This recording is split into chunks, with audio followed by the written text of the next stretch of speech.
how to change your Android Quick Panel to an iOS-style control center. This tutorial shows you how to separate your notifications and quick settings into two individual panels on your Android device. First, swipe down from the top of your screen to open the Quick Settings panel.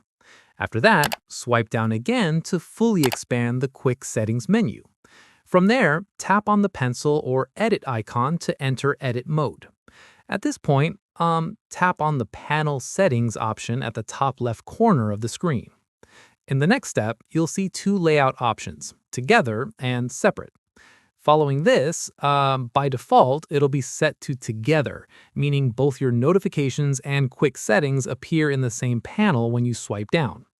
Once done, tap on Separate to split them into two individual panels.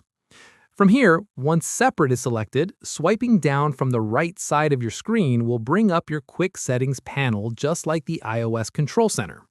At this stage, swiping down from the left side of your screen will bring up only your Notifications panel, keeping everything neatly divided. Finally, try it out by swiping down from the right to open your Quick Settings, and then swiping down from the left to view your notifications, to confirm both panels are now working separately. And that's it. If this Android guide helped you set up an iOS-style control center, give it a like, subscribe for more Android tutorials, and tap the bell icon for updates. See you in the next one.